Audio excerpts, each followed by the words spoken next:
la première séance, vous vous rappelez, nous avons fait un tour d'horizon des guerres en cours rapidement et des menaces, et nous avons beaucoup parlé de l'Europe. Ensuite, à la seconde séance, nous sommes intéressés, parce que nous sommes ici dans un couvent, au lien entre religion et guerre. La troisième séance a été consacrée, comme les deux qui viennent encore, aux acteurs de paix. Acteurs de paix, nous avons commencé par les institutions et les organisations de la société civile. Sur les institutions, évidemment, on a mis l'accent essentiellement sur l'ONU. Et aujourd'hui, et la prochaine fois, nous aurons des témoins de paix. Alors,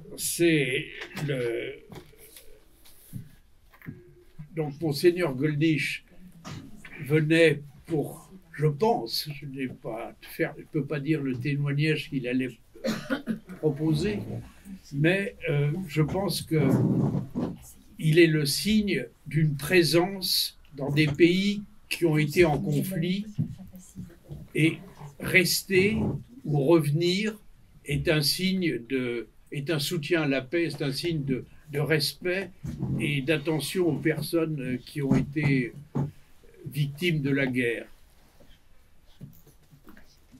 Et ensuite, dans l'ordre, nous allons demander à sœur Cécile Renoir de parler d'une dimension que nous n'avons pas du tout abordée, la non-violence.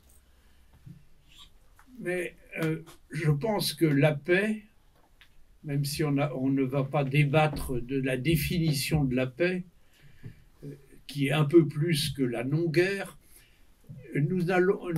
la paix, je crois que c'est quand même le résultat de toute une éthique partagée par les autorités et par la population. Dans cette éthique, il y a notamment l'attention aux autres. Quand on dit « je fais la paix avec mon épouse », eh bien, ça veut dire qu'il n'y a pas de conflit entre nous deux. Mais de même, entre nations, il n'y a pas de conflit entre les deux. Mais comment arrive-t-on à limiter les tentations de conflit? C'est bien par une éducation, entre autres, pourquoi une population est plutôt disposée à non entrer en guerre ou à non être facteur de tension. C'est le résultat d'une éducation à la non-violence. Là, sœur Cécile Renoir nous en parlera. Elle a créé le campus de la transition. Le campus. J'arrive pas. Je veux toujours que ce soit le forum.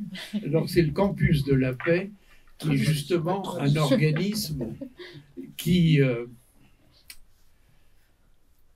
reçoit des gens dans les 20 à 30 à peu près, de 30 ans, et qui rentrent dans des entreprises et apprendre à gérer les conflits qui sont inévitables et à les supporter parce qu'ils sont quand même inévitables. Cécile Renoir a créé ce forum ce campus de la transition. Et je pense qu'il y a derrière aussi une idée d'amis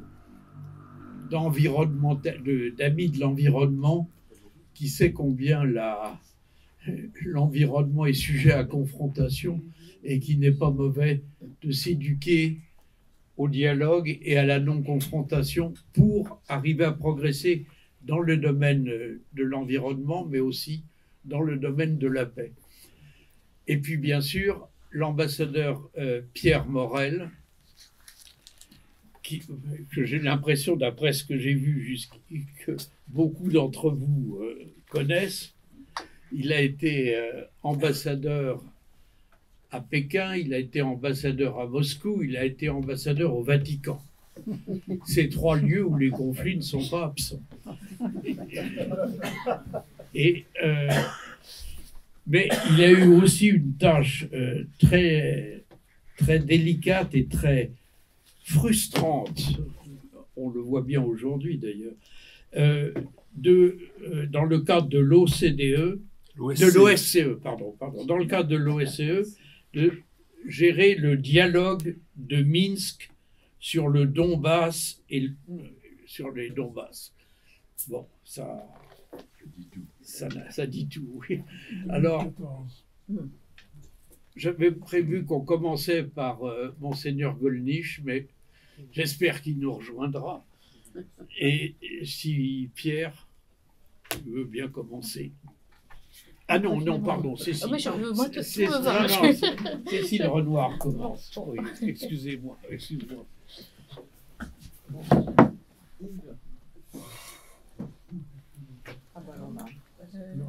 Il est bon, celui-là est bon. Celui-là est bon. Voilà.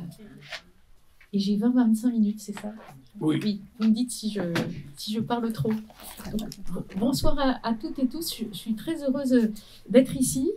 Alors je vais me présenter en présentant surtout l'aventure du campus de la transition, donc, qui est à la fois une association qui a été fondée fin 2017, donc bientôt 7 ans, et c'est à la fois un écolieu, un éco-campus et un acteur en réseau. Nous sommes ancrés dans un domaine qui a été mis à disposition du projet du campus, qui est destiné à former pour transformer l'enseignement supérieur et les responsables d'aujourd'hui et de demain pour une transition écologique et solidaire. C'est la raison d'être du campus. Et donc nous le faisons avec un peu une intuition de départ que d'être ancré dans un territoire pour prendre à bras le corps, si on peut dire, à se confronter aux enjeux de transition écologique, économique, sociale, culturelle dans un lieu particulier, nous permet d'être plus conscients des défis de transformation de nos modes de vie, de nos modèles économiques, de nos politiques publiques, pour être à la hauteur de ces grands enjeux écologiques et sociaux. Alors, j'habite sur place, je suis détachée de ma congrégation donc depuis 7 ans, et j'habite avec plein de jeunes, une petite dizaine sont engagés pour au moins 1 an dans le projet. Certains sont là depuis 5 ans, depuis 4 ans, 3 ans, ce qui dit quelque chose de leur motivation. Et parmi eux, certains sont salariés du campus, mais d'autres travaillent, par exemple, une ingénieure voirie à la communauté de communes ou une professeure documentaliste du lycée de Montereau. Voilà, pour dire qu'il y a une variété de profils. Et puis, on a une dizaine de services civiques et stagiaires. Et en permanence, plusieurs bénévoles qui viennent passer 1 semaine jusqu'à 2 mois aussi pour nous aider, et souvent avec une réflexion sur leur orientation professionnelle. Et puis, des bénévoles ou des salariés du campus viennent sur place pour y travailler et peuvent y passer 1 ou 2 nuits par semaine, ce qui fait que ça fait un écosystème d'une 30aine de personnes sur place, sans compter les personnes que nous accueillons pour des formations, qui sont des enseignants-chercheurs, des étudiants, des professionnels, avec l'idée de proposer une expérience immersive sur place. Voilà, et j'ai évoqué notre raison d'être.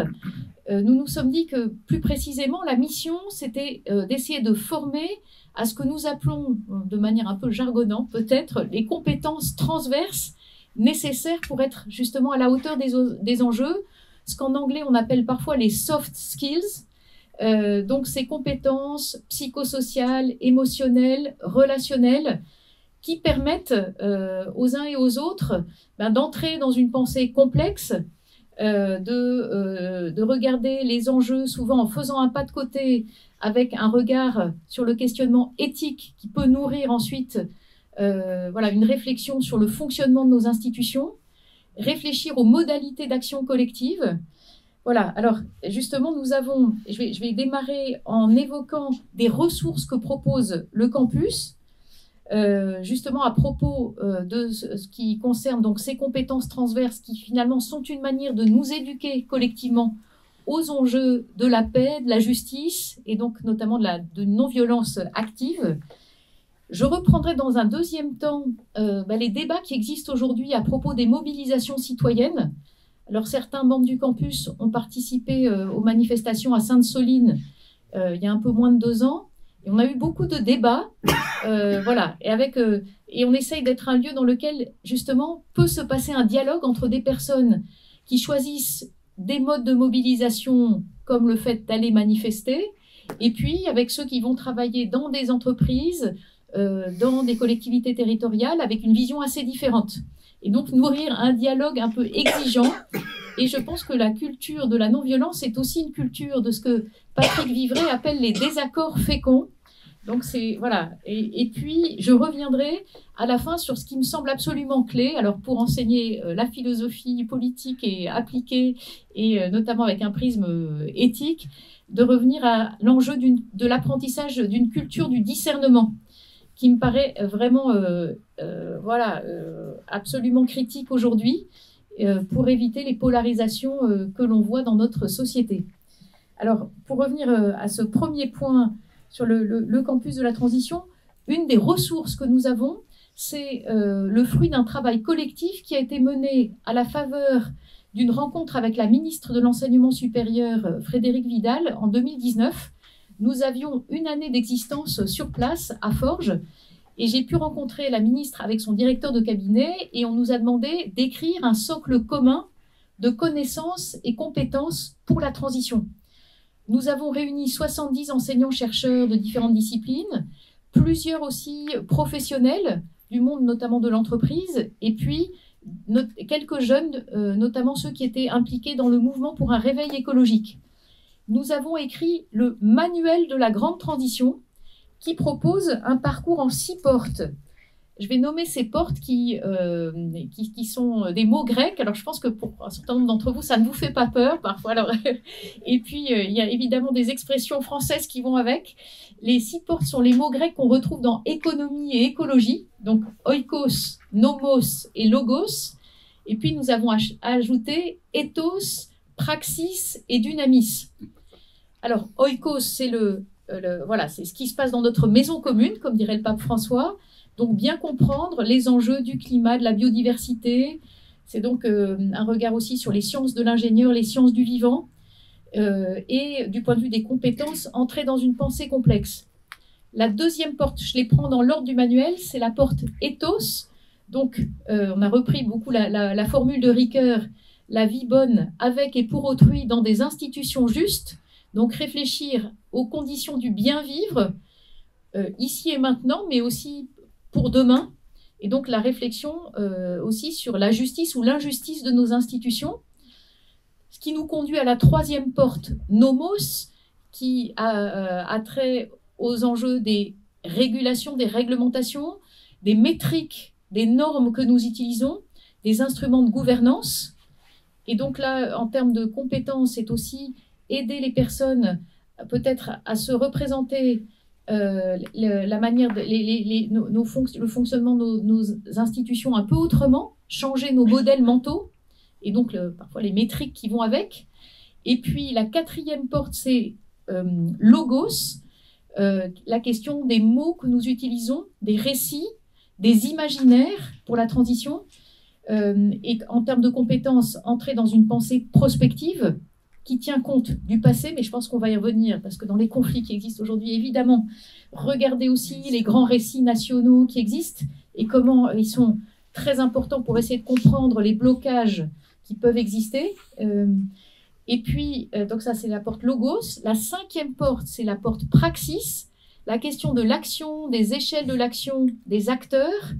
Et notamment, là, dans cette porte, on a fait droit à la question de la non-violence, des mobilisations citoyennes, parce que nous nous rendions compte que c'est un manuel qui est destiné au monde, notamment de l'enseignement supérieur et plus largement, et nous trouvions que c'était important, sans nous positionner pour tel ou tel type de mobilisation, mais faire droit à une réflexion sur ces enjeux de praxis, donc d'action, on pourrait dire multi-acteurs, multi-échelles. Et puis enfin, la porte dynamis, la dernière porte, c'est celle qui a trait aux enjeux de reconnexion à soi, aux autres, à la nature, voire à plus grand que soi, à Dieu pour les croyants, et donc notamment aussi les enjeux de psychologie. Beaucoup de personnes parlent de l'éco-anxiété qui les habite face à ce qui se passe aujourd'hui, Et donc, et puis je pense une anxiété qui est pas seulement due aux enjeux écologiques, mais aussi aux guerres, aux conflits, voilà, à tous ces drames qui peuvent arriver. Et donc une dimension à la fois psychologique et spirituelle à travers cette porte. Et donc la question de l'agir et de la non-violence se pose, enfin on peut relire ces enjeux de non-violence en passant par les 6 portes, et notamment évidemment la question de la praxis, de l'agir, nous invite à nous interroger sur ces modes d'action à privilégier. Alors, pour dire quelque chose de la posture du campus sur ces sujets, nous nous sommes dit au début de notre aventure que nous voulions nous positionner comme un acteur politique non partisan. Alors, nous cherchons à favoriser le dialogue entre des positions qui sont, pour reprendre la typologie faite par le politiste Eric Olin Wright, il parle des stratégies, alors pour lui c'est par rapport au capitalisme, mais en disant finalement il y a 3 grands types de stratégies, et je pense que ça touche bien les questions de transformation pour la transition. Il y a des stratégies en rupture, des stratégies interstitielles et des stratégies symbiotiques ou réformistes. Et quand on me demande quelle est la position du campus, moi je dis, nous, on est en tout cas une plateforme qui essaye de favoriser du dialogue entre des acteurs qui ont une position qui peut être davantage en rupture, d'autres qui essayent de jouer avec les interstices, avec parfois la capacité que nous laisse le système. Et si je prends l'enseignement supérieur, le fait qu'il y ait le campus, qui est un acteur, qui n'est pas un établissement d'enseignement supérieur en tant que tel, mais qui réunit beaucoup d'enseignants-chercheurs pour essayer de faire bouger les choses, donc un peu aux interstices. Et puis nous travaillons avec des présidents d'université, avec des directeurs d'école, des professeurs, des chercheurs, des membres aussi du personnel administratif de ces établissements, des étudiants qui essayent de trouver les moyens de faire bouger de l'intérieur, donc avec une position réformiste. Et on pourrait dire que le campus a aussi certains aspects un peu en rupture, parce que nous choisissons d'essayer d'avoir une vie la plus bas carbone possible pour être à la hauteur des enjeux, en nous disant qu'ensemble, on peut essayer de mutualiser un certain nombre de choses et de montrer que d'avoir une vie sobre, ça ne veut pas dire retour à l'âge de pierre, ça peut être très convivial, et c'est par souci de solidarité avec des personnes qui justement peuvent être dans une situation de précarité énergétique ou précarité sociale. Et en se disant, ben voilà, le fait, nous, d'essayer de vivre beaucoup plus simplement est une manière de dire comment est-ce que quels sont les choix collectifs que nous faisons en termes de création et de partage des richesses. Voilà, c'était pour le premier point sur un peu une présentation du campus, des ressources que nous essayons de favoriser à travers donc à la fois une réflexion théorique, mais aussi une expérience concrète, et du coup favoriser des espaces de dialogue. Alors évidemment, nous avons un certain nombre de dialogues en interne, et puis avec des étudiants, des professeurs qui nous rejoignent autour de ces formes de mobilisation citoyenne. Et notamment, on sait que ces dernières années, la figure de Greta Thunberg est évidemment un peu emblématique de ces mobilisations des jeunes et qui témoigne d'une grande créativité dans les modes d'action, qui est liée aussi au sentiment de colère qui peut les habiter, à l'inquiétude, voire au désespoir de certains, et puis le sentiment qu'ils ont, ou même le diagnostic qu'ils font d'un décalage inouï entre le discours, les déclarations d'intention, et la réalité des actes. Et notamment chez les jeunes que je côtoie par rapport au monde de l'enseignement supérieur, sentiment qu'il y a quand même beaucoup, entre guillemets, de bullshit ou de greenwashing, pour prendre les termes anglais, qui décrivent ce sentiment que, ben voilà, il y a on dit qu'on va faire et on ne fait pas, et pas du tout à la hauteur qu'exige l'urgence écologique et sociale. Alors, pour reprendre quelques éléments, par rapport à les reproches ou les critiques qui sont adressées à ces mobilisations, j'ai essayé de dire finalement, elles sont de différents ordres. Alors j'en reprends plusieurs. D'abord, il y a adressé une première question qui est la pertinence ou pas des mobilisations non violentes, qui sont l'écho de la part d'un certain nombre de personnes, de l'interrogation, peut-être aussi sur la pertinence des causes qui sont défendues.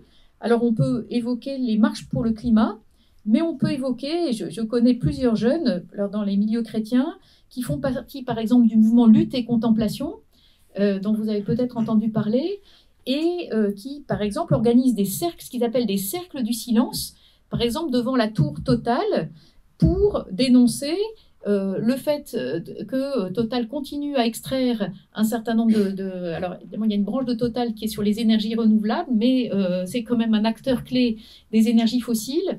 Et certains projets, comme le projet ICOP, en Ouganda, qui traverse cet oléoduc qui traverse l'Ouganda et la Tanzanie, voilà, a fait l'objet de nombreuses critiques. Alors, voilà, ce que proposent ces jeunes, c'est le fait d'être en silence et voir l'autre jour, je crois qu'ils proposaient un chocolat ou un café à des personnes de Total qui les voyaient devant la tour, tout à fait pacifiquement, pour dialoguer avec eux. Et donc, un appel à une pause méditative sur les impasses de logique extractiviste et financière. Donc, je me dis, parce que, voilà, on peut être parfois un peu désarçonné par ce type de mobilisation, se dire c'est de leur part, je pense, l'occasion d'essayer de faire entendre une voix qu'ils estiment être prophétique pour aiguillonner nos consciences morales et citoyennes. Voilà, alors ça, c'est vraiment des actions non violentes, assumées. Il y a aussi la question de la violence qui peut exister ou pas dans ces mobilisations, avec des interrogations tant du côté des manifestants que des forces de l'ordre. Alors, il y a évidemment la question de savoir de quelle violence on parle, parce qu'il y a la violence envers les personnes, mais il peut y avoir une certaine forme de violence ou de dégradation envers du matériel, du sabotage ou autre, ou quand on met de la soupe, non pas sur les œuvres d'art directement, mais sur les vitres. Voilà. Il y a aussi, pour avoir discuté avec certains de ces jeunes qui font des sittings ou des manifestations pacifiques, ils disent quand les policiers encerclent les jeunes qui manifestent paisiblement en les empêchant de sortir de la nasse où ils se trouvent, en les empêchant par exemple d'aller aux toilettes, quand des jeunes en garde à vue reçoivent des plats arrosés d'urine, il y a évidemment une forme de violence qui s'exprime. Et puis, quand on pense à la violence qui a pu exister à Sainte-Soline, l'annonce de la dissolution des soulèvements de la terre sont illustratifs d'emballement dans les actes comme dans les propos qui peuvent aussi criminaliser la protestation sociale et en mettant dans le même panier des manifestants pacifiques, moi je peux dire que j'en connais un certain nombre, avec des militants des Black Blocs. Voilà, et c'est quand même pas la même chose. Alors ça, c'est un deuxième élément, c'est de différencier les situations. Et puis, il y a évidemment la question de la légitimité du recours à des actions qui peuvent être plus ou moins légales et non violentes, alors comme le fait de bloquer des routes. On pense notamment au mouvement Dernière Rénovation en Allemagne, notamment où ils ont beaucoup utilisé ce moyen-là, mettre la peinture sur les vitres. Pour avoir discuté avec des personnes plutôt de l'âge qu'on représente dans cette salle, notamment des membres de ma famille, anciens hauts fonctionnaires, qui me disaient leur perturbation très profonde à l'égard de ce genre de moyens, en disant, ben voilà, quand on est bon serviteur de l'État et qu'on croit en l'État qui veut défendre voilà, l'intérêt général, on peut être assez désarçonné à l'égard d'un certain nombre de ces moyens. Et du coup, on voit bien comment il y a, je pense, parfois des effets de génération. Et puis, alors là, je voudrais reprendre du coup un petit livre que j'ai lu cet été de Sandra Laugier, qui est une philosophe, professeure à Paris 1, et que j'ai trouvé très, très juste dans la manière. Alors, elle a un positionnement qui est le sien, mais pour analyser avec un petit peu de recul ce qui se joue dans ces mobilisations. Alors, je voudrais la citer. Dans la majorité des cas, dit-elle, ces luttes pour le climat se déploient hors des rouages institués du système représentatif et en défiant les lois qui protègent la paix civile et la propriété privée. La grève de l'école, les marches du jeudi des élèves, les occupations de territoires ou de bâtiments, les blocages de rues ou d'autoroutes, le collage de mains et les jets de soupe sur les tableaux ne sont pas de la désobéissance civile stricto sensu. L'essentiel de ces mobilisations relève de ce qu'il convient d'appeler des actions directes non violentes qui s'expriment sur un mode théâtral, festif, joyeux et imaginatif pour brocarder, selon les cas, les multinationales, les banques, la pusillanimité des gouvernements en matière d'abandon, d'exploitation des énergies fossiles, les violences policières, la cruauté envers les animaux, etc. Les irruptions sauvages de l'activisme environnemental dans l'espace public ont pour visée première d'imposer l'ouverture d'un débat sur des problèmes publics ignorés ou mis sur le boisseau par des gouvernements pas vraiment désireux de les prendre en charge. Ces manifestations s'articulent souvent avec le travail d'ONG en procurant un surcroît de légitimité à ces organisations qui négocient avec les multinationales, les banques, les institutions internationales, les entreprises ou les gouvernements des dispositions qui favorisent le traitement des questions liées à la décarbonation ou à la biodiversité, etc. Voilà, fin de citation. Je trouve que c'est un bon résumé de ce qui est en jeu. Voilà, alors ensuite, je trouve que c'est intéressant de voir le traitement judiciaire assez contrasté de ces actions, puisque en France, malheureusement, enfin voilà, les manifestations de l'activisme environnemental peuvent être classées sous l'étiquette de terrorisme ou d'incitation au terrorisme, donc ce qui permet d'assimiler les troubles à l'ordre public ou les atteintes à la propriété privée commis au nom de la désobéissance climatique comme une atteinte grave à la démocratie. Alors voilà, je pense que c'est quand même intéressant de se poser la question de la qualification de ces actes qui posent un certain nombre de questions morales. Voilà, est-ce que on peut vraiment considérer comme de simples délinquants des personnes qui mettent leur liberté en péril en refusant de respecter une obligation légale ou réglementaire pour défendre une cause d'intérêt général de façon désintéressée? Je cite aussi Sandra Laugier. Et il me semble que, du coup, si je reviens à la question qui est la nôtre ce soir, l'éducation à la non-violence, elle invite à se poser des questions dans deux directions. D'une part, celle de la question de la responsabilité des représentants de l'autorité publique, et puis du coup, de l'autre côté aussi, du côté des citoyens qui font valoir des causes qui dépassent le cadre des lois, voire qui dépassent parfois certains intérêts de nos communautés politiques à court terme. Et c'est toujours un peu le vieux débat, évidemment, entre Antigone et Créon qui est en cause. Alors, il y a plusieurs moyens juridiques de donner raison aux actions directes non violentes. Et alors là, je reprends les trois façons que cite Sandra Laugier. Alors, je pense que parmi vous, il y en a qui sont des juristes très compétents, beaucoup plus compétents que moi, mais je redonne les éléments qu'elle cite. Il y a d'abord le fait que des juges effacent le caractère délictuel de certaines infractions en les présentant comme la conséquence d'un état de nécessité. Donc, ça a été une manière pour un certain nombre de juges de dire, mais voilà, si on fait droit à la sincérité qui est engagée dans ces mobilisations non violentes d'action directe d'un certain nombre de jeunes, voilà, c'est notamment le fait qu'il souligne cet état de nécessité. Et puis, il y a un autre moyen du droit qui peut être sollicité, c'est le principe de précaution introduit en 1995 par la loi Barnier sur le renforcement de la protection de l'environnement. Et puis, un autre moyen disponible est le droit à la liberté d'expression qui figure à l'article 10 de la Convention européenne des droits de l'homme. Voilà. Et c'est ce qui permet à un certain nombre de magistrats de faire cet exercice d'exégèse qui leur permet de tenir compte de cette probité morale des activistes qui se déclarent en désobéissance. Pour en connaître certains, notamment un qui est vraiment un ingénieur que je connais de très près, qui est un doux, qui pour moi, je pense, est dans la posture vraiment d'un Martin Luther King, avec quelqu'un qui n'est pas du tout un va-t-en-guerre et qui a fait le choix, lui... je ne vais pas décrire son action pour ne pas le rendre trop visible, mais qui a fait une journée de garde à vue et qui a eu son jugement l'année dernière et voilà, qui a été acquitté de cette...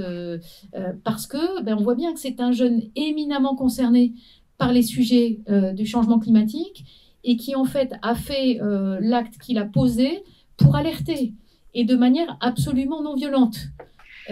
Et en disant qu'il assumait le fait de passer une journée désagréable en garde à vue, voire des conséquences juridiques pour lui.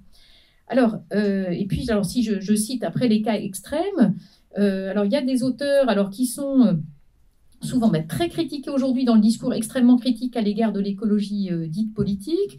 C'est les analyses de Malm qui soulignent, ou d'historiens, qui montrent que la violence aux extrêmes, en fait, permet une position non violente d'une transformation structurelle d'être audible.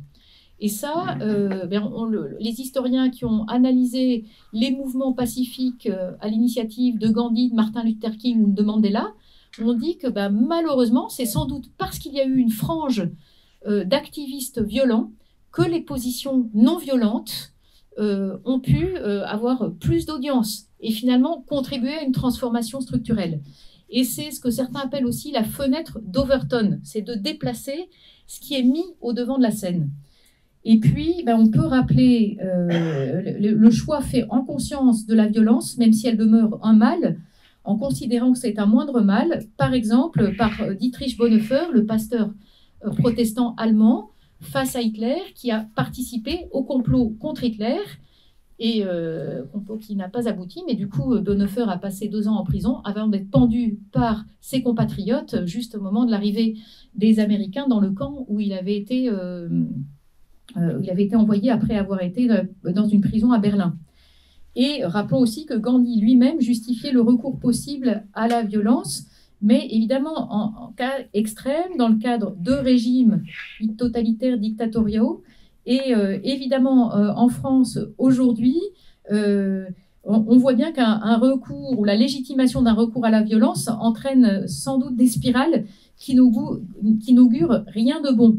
Alors, je reprends là les analyses de Sandra Laugier à propos de toutes ces mobilisations citoyennes qui, le plus souvent, relèvent de l'action directe non violente, en soulignant que aujourd'hui, et moi je le vois beaucoup avec les jeunes générations, finalement, ces générations entretiennent un nouveau rapport aux politiques qui est souvent très fondé sur une réaction affective, plus que sur une stratégie bien pesée. Ce qui n'est pas sans poser un certain nombre de questions. D'où, alors je pense que j'ai déjà pas mal parlé, et donc je vais terminer là-dessus, sur cette nécessité, 3e point, d'un discernement éthique. Et voilà, et je trouve que, je vais reprendre là très brièvement les propos et les analyses, pour ceux que ça intéresse, de Martha Nussbaum, qui est une philosophe américaine qui a beaucoup travaillé en philosophie du droit, et aussi à partir de la littérature antique sur la question des dilemmes tragiques. Elle a écrit notamment un beau livre qui n'a pas encore été traduit en français, qui en anglais c'est Political Emotions, livre dans lequel elle regarde notamment comment Roosevelt a procédé au moment du New Deal pour finalement essayer d'embarquer la population américaine dans les mesures du New Deal d'une manière non violente, et en jouant sur la formation de ce qu'elle appelle les émotions démocratiques. Et je trouve que c'est très intéressant. Et puis, en 2016, après l'élection, l'itinéraire intellectuel de Martha Nussbaum est très intéressant parce qu'elle est elle-même vraiment une libérale, donc plutôt sensible à la question de défense des droits et des libertés individuelles, et que finalement, elle a de plus en plus réfléchi aux enjeux de mobilisation citoyenne, notamment à la faveur déjà de l'élection de Trump en 2016. Et elle avait écrit un autre ouvrage qui s'intitule The Monarchy of Fear, en reprenant justement une analyse des actions non violentes de Gandhi, de Luther King, pour faire réfléchir sans doute à la nécessaire mobilisation citoyenne aux États-Unis. Et donc, invitation à cette question du discernement éthique, faisant droit à la question de l'affectivité. Et je pense qu'aujourd'hui, on voit bien comment, dans le monde politique, le recours à l'affectif peut être très présent, avec les risques que ça comporte. Mais du coup, il me semble qu'il y a une grande importance d'éducation à la non-violence en termes d'éducation au discernement éthique et à la formation de ces émotions démocratiques. Ben voilà, je pourrais en dire plus, mais je vais terminer là-dessus. Merci beaucoup. Alors, n'oubliez pas qu'il y a le temps des questions. Et donc, si Pierre Morel veut bien prendre la parole. Oui, merci Chérif, merci à Confrontation pour cette occasion. J'avais eu plusieurs fois l'occasion de fréquenter Confrontation quand c'était encore rue de la Chaise, je me souviens, ou 11 si je compte bien. Et bon, l'association a migré, mais elle reste très dynamique et merci de m'accueillir. Alors, j'aborde les choses officiellement en tant que diplomate, que je ne suis plus, et en fait, surtout pour parler d'autre chose, et de l'action de l'Observatoire Pharos, qui était quand même, en principe, mon choix de vie à partir du moment où j'ai cessé d'avoir des missions officielles. Il y a eu l'Ukraine, oui, mais quand même, l'axe c'est pharos, que j'ajoute comme un 9e ou 8e mot grec à votre liste, puisque c'est notre modèle, c'était le phare d'Alexandrie, l'Observatoire du pluralisme des cultures et des religions. Pour le présenter rapidement, j'ai deux fascicules qui peuvent circuler et qui vous permettront de prendre des références, de visiter le site, etc. Alors, pour commencer, simplement d'un mot sur mon expérience diplomatique. Je n'ai pas à l'aborder aujourd'hui, simplement elle m'a amené à traverser une dizaine de situations de crise aiguë ou de conflits avérés. Et j'en ai retenu des choses très simples, à savoir que les conflits aujourd'hui ont des configurations extrêmement diverses, et d'autre part qu'il faut en quelque sorte faire face à une démultiplication de la violence.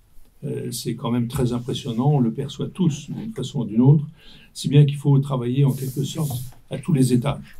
On ne peut pas, il faut du travail diplomatique, c'est plus important que jamais.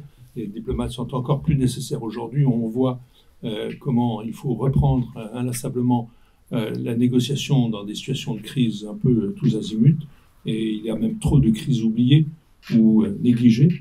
Mais dans le même temps, il faut élargir les moyens face à cette démultiplication de la violence. Alors, à partir de là, aussi, une autre leçon, aucune organisation, aucun acteur public international ne peut à lui seul maîtriser le règlement d'une crise, d'un conflit aigu. Précisément à cause de cette démultiplication, de cette diversité de situations, il faut avoir plusieurs acteurs, et l'idée d'un traitement conjoint, coordonné, d'une gestion coordonnée des crises me paraît quand même une leçon importante. Voilà, en gros, je simplifie ce qui m'a frappé, et du coup, l'idée qu'il faut agir aussi autrement. Et c'est ce qui m'a conduit, avec un certain nombre d'amis, vers la création de l'Observatoire Pharos, pour choisir une autre façon d'agir, dans un contexte qui est en transition rapide, très rapide, mais longtemps méconnu, c'est mon premier point.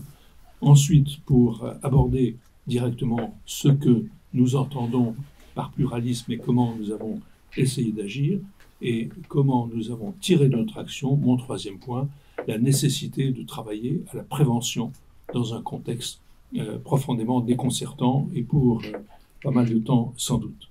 Premier élément, la transition rapide du système international qui a été longtemps sous-estimé. Je pars tout simplement de ce qui nous a paru être la borne historique de la fin de la guerre froide. Je l'ai vécu de très près dans la négociation et sur différents terrains, je dirais. Mais ce qui nous a paru être une sorte de libération sur le moment, d'abord pour les pays de l'Est européen, la fin d'un système, la fin des idéologies, et à l'époque on a parlé de nouvel ordre, de retour et de diffusion de la norme démocratique à l'échelle pan-européenne, à l'échelle internationale, de la promotion et de la généralisation du critère des droits de l'homme.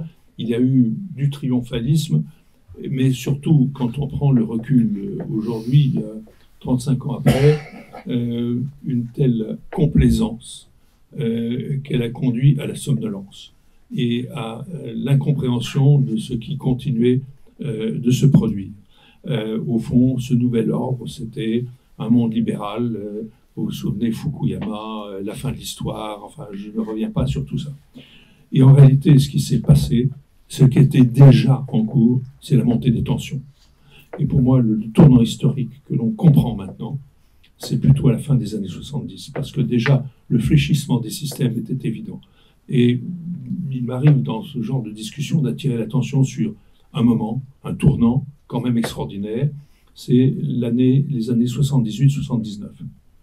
L'apparition de l'Iran, première théocratie moderne par rapport à l'ordre international tel qu'on le reprenait. Il y avait un peu tous les régimes, mais on n'avait pas encore vu une théocratie puissante, un ancien empire qui avait la mémoire de l'empire, par l'arrivée de l'ayatollah Khomeini, et tout ça après une longue préparation selon des techniques déconcertantes et nouvelles, les cassettes, je passe. Mais brusquement, 78-79, retour triomphal de l'ayatollah Khomeini.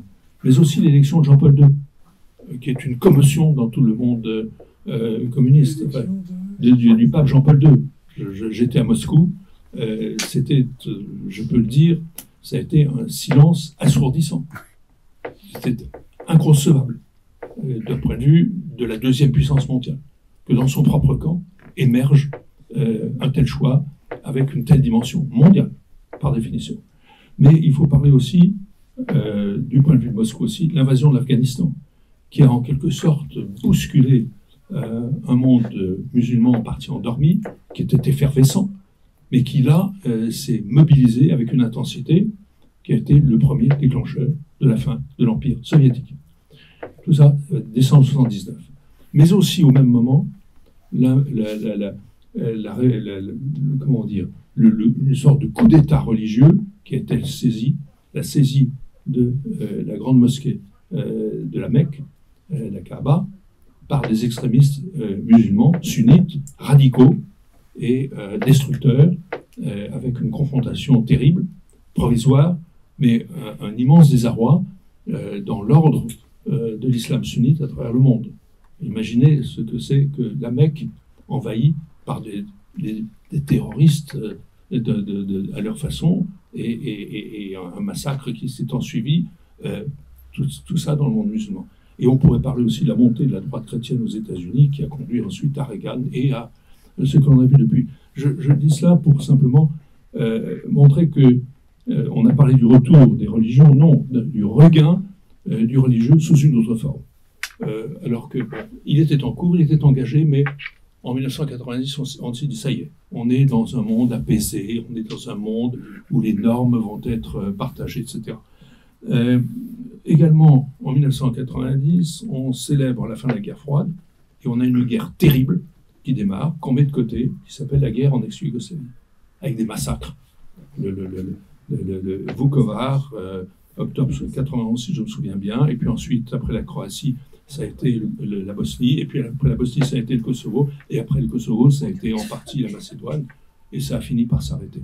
Mais 10 ans de guerre. Bon, on en est à 10 ans de guerre, de facto, en Ukraine depuis 2014. Donc, on célèbre la fin de la guerre froide, et on met de côté une guerre terrible sur le continent européen. Donc, tout ça pour dire que, finalement, on est dans un contexte bien plus déconcertant qu'on ne voulait se le décrire avec satisfaction, complaisance, comme je le disais. Alors, au fond, pourquoi et comment? Et c'est là que j'en viens à l'information, thème que m'avait recommandé l'équipe de confrontation et toi particulièrement, mon chéri. Alors, pourquoi? Deux explications, deux couples moteurs, à mon avis. La mondialisation en marche, l'ordre libéral, hyper-libéral, néolibéral, la paix par le commerce, etc. Et dans le même temps, ce que j'appellerais la régression identitaire, c'est-à-dire que l'aplatissement du monde, l'aplatissement et la mise en commun de toutes les références, la circulation universelle, déclenche un réflexe d'autodéfense des communautés, qui se sentent balayées dans leur identité, dans leur spécificité, et dans ce qu'ils pensent porter eux-mêmes comme étant ce qu'ils ont de meilleur ou ce qui leur permet d'exister. Et donc, on a là un premier couple moteur. La mondialisation inéluctable, et du coup le réflexe de défense, on se défend soi-même. Deuxième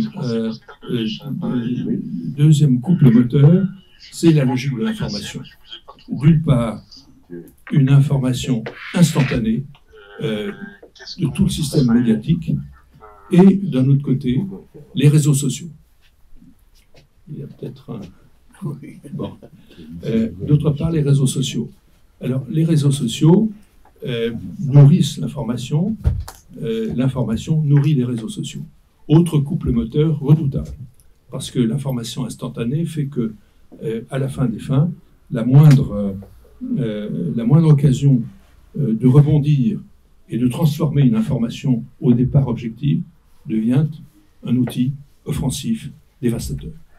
Alors, deux couples moteurs, ça fait un moteur à 4 temps, donc un système qui s'est mis à tourner avec sa logique interne, c'est sa contradiction, et en même temps, cette dimension, cette dynamique. Et on vit maintenant complètement cette transition majeure de tous les systèmes d'information. Alors, tout ça a eu un effet, qui est la propagation des discours de haine. Et de quelque chose qui m'a frappé dès mon expérience diplomatique, ce que j'appelle les mots qui tuent. Parce que tous les conflits commencent par des mots qui tuent.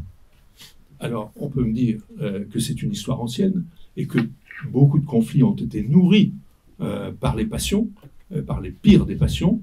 Et bon, disons-le, le nazisme, ça a été d'abord Mein Kampf.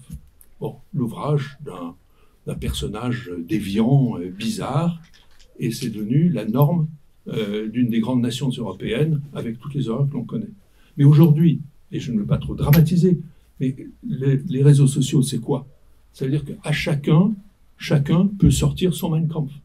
Chacun. Quiconque pianote a la possibilité de diffuser son fantasme. Alors, ça ne se déroule plus de la même façon. On garde ces références en disant oui, mais si vous prenez les conflits les plus terribles des dernières années, eh bien vous retrouvez les mots qui tuent. En Yougoslavie, la presse des années 80, que ce soit en Bosnie, que ce soit au Kosovo, a nourri des passions féroces. Je passe sur les discours officiels, Milošević, le discours sur le Champ des Merles, sur le Kosovo historique, etc. Et il y a toujours un fondement de réalité dont on tire un discours de mort. Et ensuite, vous avez l'expérience terrible du Rwanda, 1994, Radio Mille Collines a diffusé la haine de l'autre, à répétition, comme si c'était de l'information. Et on pourrait en citer bien des exemples. J'en ai connu un de très près, dans une crise limitée, au Kyrgyzstan. Juin 2010, brusquement à Osh, dans la ville de Fergana, on voit apparaître un mot sur des maisons. Sart. S-A-R-T. Qu'est-ce que c'est? C'est un vieux mot kirghize qui décrit les gens qui sont des résidents et qui ne sont pas de vrais Kirghizes venus des montagnes et d'authentiques héritiers de la civilisation et culture kirghize.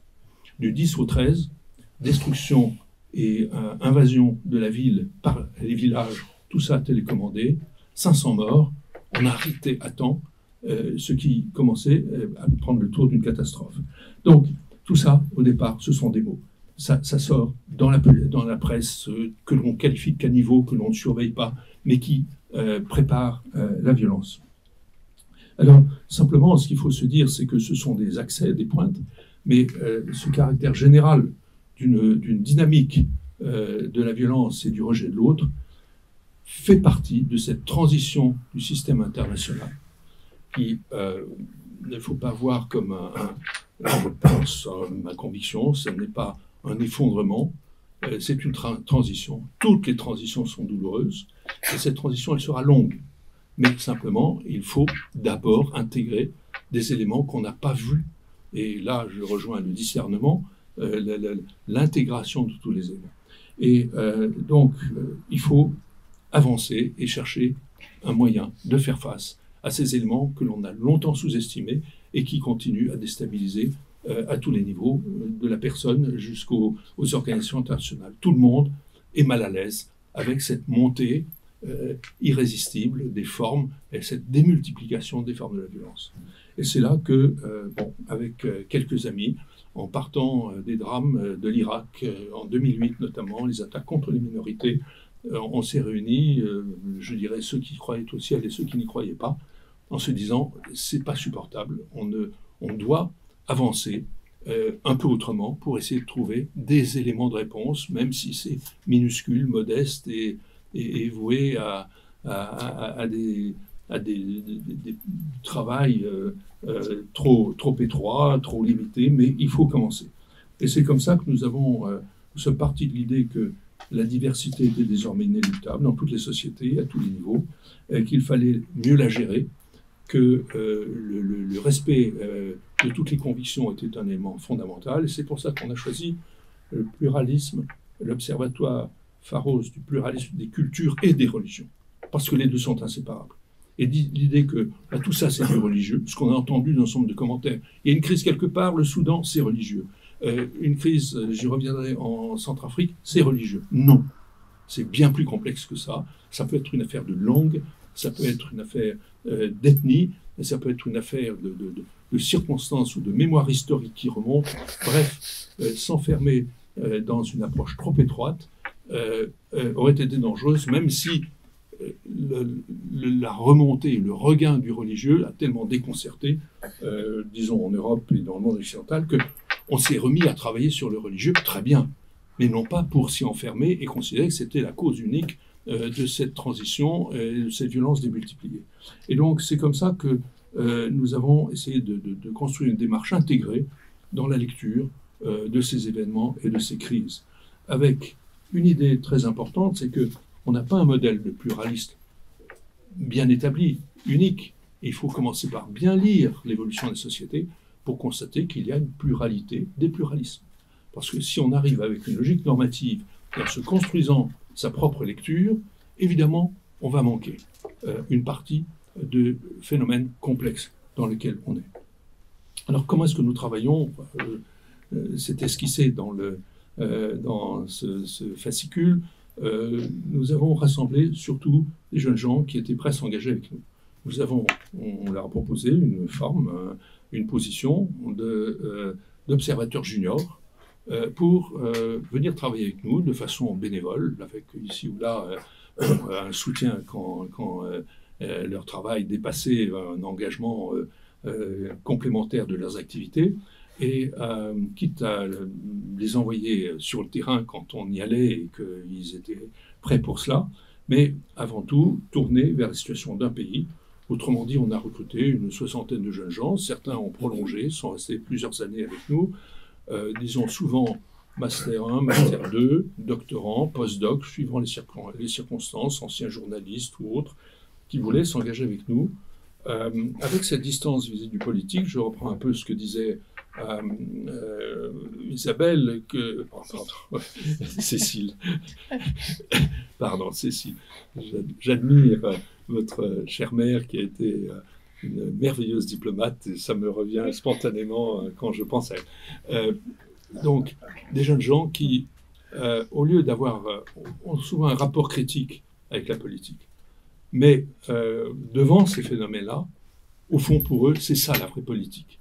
C'est-à-dire que cette dérive vers des formes de discours de haine et des discours délirants, c'est la vraie menace qui pèse sur la vie qui s'engage pour eux. Et que donc là, il faut faire quelque chose. La politique telle qu'ils la lisent, enfin j'ai entendu ça souvent, bon, c'est du théâtre, ou c'est du fabriqué. Alors que ça, c'est la réalité qui monte devant eux. Et donc là, on s'engage. Et je dois dire que ça a été pour nous un stimulant formidable de pouvoir, comme ça, nouer, alors qu'on était parmi les fondateurs, plutôt avec notre expérience, nos terrains très, très variés, nos carnets d'adresses, nos contacts, nos expériences, nos convictions. Là, on a trouvé un relais dans les générations suivantes qui nous a portés en avant. À partir de là, ils sont pris en charge tel pays, telle région, telle situation, pour faire de la veille et du suivi. Et nous avons développé les bulletins de veille avec l'analyse des situations dans les différents pays, les pays en crise. On pensait au début se constituer une sorte de bibliothèque ou de fiches, de points d'appui, d'études, pays les plus sensibles, et qu'à partir de là, petit à petit, on construirait une approche. On s'est notamment mis au travail sur le cas de la Syrie en 2012. Merci au Père Legrand qui a été un maître d'école pour nous faire lire, retravailler, reprendre une compréhension de la crise syrienne qui démarrait et qui, hélas, s'est aggravée dans des conditions terribles. Mais au fond, ce qui s'est passé, c'est que très vite, on a été pris par l'action et par la demande sur le terrain. Notre grande école, ça a été la République centrafricaine. Par un concours de circonstances, en 2013, je l'évoque très rapidement, des bandes armées destructrices, plutôt relevant du banditisme que d'une conquête religieuse ont déferlé sur le nord de la RCA et ont été perçus comme une sorte d'invasion islamiste, là où il y avait aussi de tout, d'anciens combattants, des mercenaires, des reîtres en tout genre, qui venaient saisir ce qui est encore un pays à peu près paisible, et évidemment a déclenché dans la population chrétienne une réaction brutale qui a été celle des anti-Balaka. C'est les cas anti-Balaka, face à face, et très vite, devant la brutalité, on s'est dit c'est religieux. Et là, c'est passé à la fois un appel au secours et un moment extraordinaire. Les trois grands responsables religieux de la Centrafrique ont dit « Nous sommes frères, ceci n'est pas religieux. Ceci, c'est du banditisme, c'est de la destruction, c'est de la sauvagerie, mais ça n'est pas religieux. » Et tout le long de ce conflit, monseigneur Zapalainga, maintenant cardinal, le pasteur Guérékou Gnamé, l'imam de Bangui, ont tenu ensemble. Je me disais à un certain moment, ils sont les trois derniers centrafricains. On était dans une situation pré-génocidaire. Et à ce moment-là, notre équipe, l'Observatoire Pharos, est partie sur le terrain avec Jean-Arnold de Clermont, ancien président de la Fédération des Églises protestantes, l'imam Tarek Obrou de Bordeaux, et avec monseigneur Stinger, président de Passe Christi France à l'époque, et aussi avec Antoine Garapon, grand spécialiste de justice transitionnelle, et avec Jacques Semelin, spécialiste international reconnu des génocides, pour essayer d'apporter notre contribution. Et donc, et Françoise Parmentier de confrontation. oui, non, mais pardon, écoutez, mea culpa, comment ai-je pu, pardon, je me laisse entraîner. Et c'est dire qu'il y a eu là le sentiment que, il fallait aller droit au but face à une situation insupportable, et encore une fois, un risque de génocide. La Centrafrique a toujours été un pays qui a mal vécu son indépendance, et ce qu'on a essayé de faire, c'est de mettre au travail, d'abord, les différentes communautés, des chrétiens, des musulmans, des universitaires, des représentants des gouvernements, des représentants de la société civile, chacun essayant de se refaire une capacité de jugement sur la catastrophe qui arrivait. Et puis ensuite, on leur a proposé de travailler ensemble et de faire un rapport qui n'était pas notre rapport sur la situation, mais leur rapport. Et à partir de là, mettre en mouvement une dynamique. Ils nous ont dit, vous pourriez l'évoquer bien mieux que moi, chère Françoise Parmentier, vous nous avez rendu la parole. On les a aidés à se reprendre. Et à partir de là, avec un certain nombre de propositions qu'on essaie de diffuser, je passe. Mais ça a été une formidable école. À partir de là, on a continué vers le Nigeria. On a eu un programme européen qui nous a soutenus. On a travaillé au Cameroun. Bref, ça a été un peu notre école. Mais ce programme européen nous a permis aussi de travailler au Pakistan, nous a permis de travailler en Indonésie, y compris jusqu'en Corée, pour ne pas être uniquement dans une logique chrétien face aux musulmans, à Cuba pour les mêmes raisons, et au Liban, on n'a jamais cessé d'y travailler, le Nigeria devenant en Afrique notre point d'appui principal. Et de là, on est parti vers les problématiques du Sahel, avec le G5 Sahel, qui s'est créé en 2014 devant le déploiement des crises dans la région, mais là, alors vraiment avec la poussée islamique du Nord, logique à la fois sécuritaire de développement. On a eu ce débat, petit que nous étions et que nous restons, qui a été de dire très bien, vous faites du développement autant que du sécuritaire, mais le développement, c'est pas uniquement le réseau sanitaire, c'est pas uniquement l'irrigation, il en faut, c'est pas simplement le développement économique, mais le drame que nous sentions dans ces régions du Sahel, c'est que c'était la société même qui se défaisait. Sous l'emprise de ces discours identitaires, de ces propagandes en tout genre, et qu'au fond, les sociétés, le lien social était en train de se défaire, et la rupture du lien social, c'est les guerres civiles. Et c'est ce qui a été ce que l'on vivait, on voyait très directement en Centrafrique. Et donc, à partir de là, au fond, c'est tout le travail que l'on a essayé d'engager en tirant un certain nombre de leçons. À la fin des fins, les effondrements que l'on constate, qui sont des putschs et qui ont malmené tout ce programme au bout de 10 ans, à partir de 2014, le G5 Sahel s'est défait par les 3 putschs en 2022. Mais la réalité, c'est quand même bien le fléchissement ou la disparition du lien social, et donc le voisin devient l'ennemi. On a vécu 40 ans en bonne entente, et brusquement, on en est quasiment à la logique, je tue, sinon je serai tué. On est à ce moment-là au bord de ces démantèlements de la vie élémentaire des sociétés. Et voilà comment nous sommes engagés plus avant, avec simplement la conséquence directe de ce qui s'est produit dans ces dernières années, à savoir que le retrait de tous ces programmes fait que nous avons appris qu'un programme qu'on menait avec l'Agence française de développement depuis 5-6 ans ne pouvait plus être prolongé, et donc nous avons plongé et nous nous sommes retrouvés en très grande difficulté dont nous essayons de sortir actuellement. Alors, la dernière leçon que je voudrais tirer, c'est qu'il faut essayer de travailler à la prévention. C'est-à-dire que quand on est à ce point exposé à la multiplication des crises, je n'ai pas parlé du Soudan, parce que bon, on ne peut pas, le Liban, n'en parlons pas, l'effondrement se poursuit. On pourrait citer bien d'autres exemples. Le Cameroun tient jusqu'à la succession du président Biya. Et à ce moment-là, anglophones et francophones, anglicans et autres confessions chrétiennes au Cameroun seront des points de clivage. Nous avons organisé une étude, des rencontres à l'Université catholique de Yaoundé pour justement faire en sorte que les tensions se réduisent.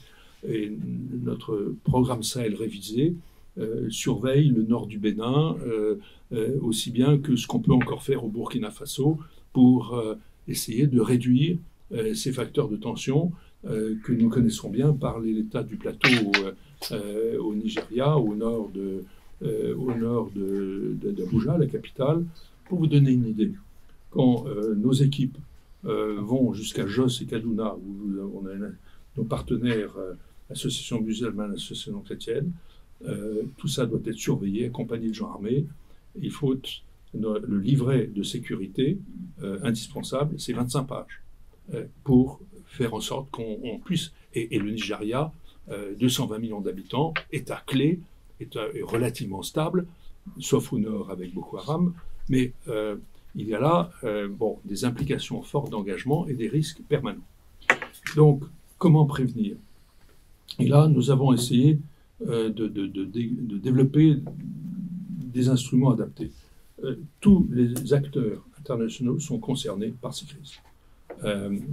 Alors, de différentes façons, qui est ce déferlement des discours de haine, de la désinformation, des infox, etc., des fake news et autres. Chacun doit se déterminer. Les démocraties sont en difficulté parce qu'elles sont sur la défensive devant ce détournement de l'information, alors qu'elles sont fondées sur la parole publique, le débat public et les normes de l'information.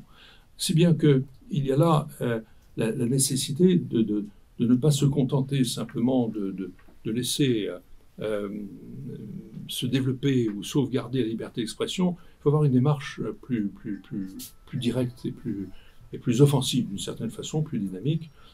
C'est pour ça qu'à Pharos, on se méfie du vivre ensemble, qui simplement, ou de ce que l'on appelle la grande valeur de la tolérance.